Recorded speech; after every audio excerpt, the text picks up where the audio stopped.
américain très connu, Dr. Sebi, qui, en 85, a mis une publicité dans une revue gay de New York, comme de quoi il guérissait le diabète, les pneumonies, et le sida.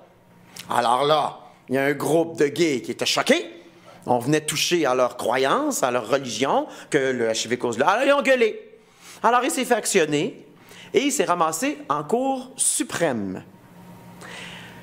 Ben, c'est le seul médecin qui s'est fait actionner en Cour suprême, comme de quoi il guérissait le sida, qui a gagné sa cause. Oh! Pourquoi?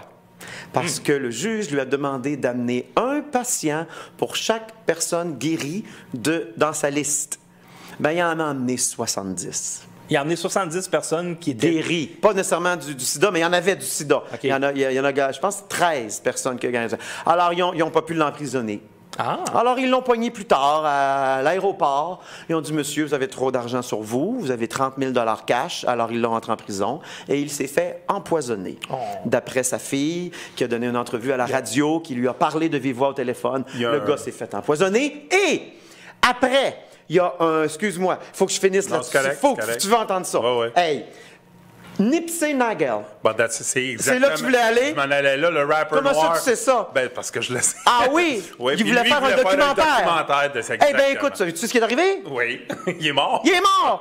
Mais attends! Absolument. Moi, là, je suis dans ma recherche sur le HIV, puis je vois que tout le monde se font tuer. Hein? Moi, je peux me faire tuer, là, parce que moi, je suis une preuve... Ben, je suis pas une preuve vivante, comme j'ai dit tantôt, parce que ils ont sorti des études comme de quoi le VIH pouvait prendre du temps à... Sauf que moi, il y a 20 ans, 3 ans d'AZT, je suis mort. Donc, qu'est-ce que je disais, là, Nipsey Nagle? Alors, je suis chez moi, je fais des recherches, et là, je tombe sur Nipsey Nagle qui fait une entrevue comme de quoi il est en train de faire un documentaire sur le docteur Sebi. Exact. Et là, moi, je regarde ça, on est genre le 7 janvier, date fictive, puis je vois que l'entrevue a été donnée le 5 janvier, 2 jours avant. Ah là, moi, je suis là. Ah! Il va se faire tuer. Il va se faire tuer. Moi, je suis dans mon appart à Montréal, là, le petit Lachance, puis là, il essaye d'avertir Nipsey Nagle qui va se faire tuer. Alors là, j'essaie de trouver la radio. J'ai mis 3 heures sur ça. J'ai pas pu. Moi, je voulais dire, je veux participer à ton documentaire, puis je veux l'avertir. Parle pas de ça, tu vas te faire tuer. Alors, je te jure que je pense que c'est le 27 ou le 28 janvier, je sais pas quoi, il s'est fait tuer. J'étais tout seul chez nous, j'ai fait no way. Il a été suicidé avec 2 balles dans la tête? Ou... il s'est fait tirer par une affaire de drogue dans la rue, là, bon. Et après ça, il y a Nick Cannon, l'ex-chum de Mariah Carey, qui a tweeté... Snoop Dogg aussi. Je vais terminer le documentaire de Nipsey Nagle. Je t'ai envoyé le trailer. Il dit They cannot kill us all. They cannot kill us all. Ils peuvent pas tous nous tuer. Ben, il y a 2 versions qu'ils font.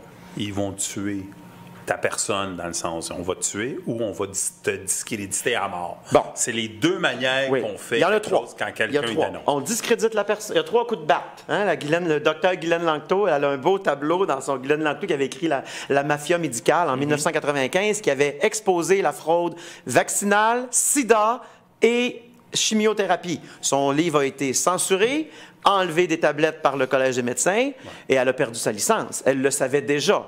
Quand elle a sorti son livre, elle savait qu'elle allait perdre sa licence. Quand tu dénonces, tu le sais déjà que tu vas te faire détruire. Tu le sais. Absolument bon, quand tu es un médecin et que tu exposes la fraude vaccinale, tu te fais enlever ta licence, tu te fais discréditer, et la job est faite. Ouais. Moi, si on me discrédite ou on me met en prison, il est encore vivant. Il est bien énervant, là, Bernard Lachance. Donc, moi, je pense que s'ils décident de m'éliminer, ils ne vont pas aller à discréditer, parce qu'il y en a 3 coups de batte. Hein? On discrédite, on dépossesse, on peut venir me chercher ma maison, on peut venir chercher des... Juste pour que j'aie plus le temps d'exposer la fraude HIV. Je vais t'occuper. Ou on élimine. On met une prison physique ou la prison mentale, ou on tue. Ouais. Bon, moi, à leur place, je me tuerais, parce que... À leur place, j'éliminerais Bernard Lachance. Ah non, preuve vivante, là, tu sais, qui ne prend pas ses pilules et est en pleine santé. Moi, à leur place, je l'éliminerais. Parce que moi, je m'apprête à faire ça en anglais. Et moi, j'ai une liste de gars comme moi.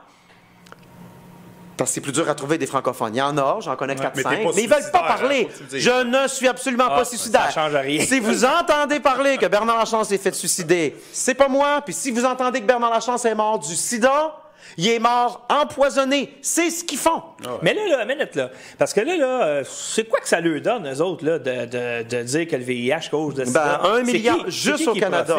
Moi, c'est là où je m'en 1 milliard par année en pilules juste au Canada. Là, tu me dis, il y a 70 000 personnes qui prennent cette thérapie-là, qui appelle la trithérapie, et ça rapporte 1 milliard. Plus peut-être même. Parce que... Puis ça, c'est sans les tests. Les gays, ils vont faire des tests à toutes les... j'arrête de dire les gays. Les HIV positifs, à toutes... Moi, là, pendant 8 ans, à toutes les 3 à 6 mois, j'allais faire une prise de sang pour qu'ils me disent combien que j'ai de virus dans mon sang. La charge virale. Ouais. Puis, écoutez ça, les contribuables. Le milliard... Écoutez ça, tu t'en reviendras pas. C'est beaucoup d'argent. Le milliard qu'on paye à chaque année en pilules, c'est basé sur des résultats de charge virale calculés avec le PCR, avec laquelle on calcule le chose de la COVID-19.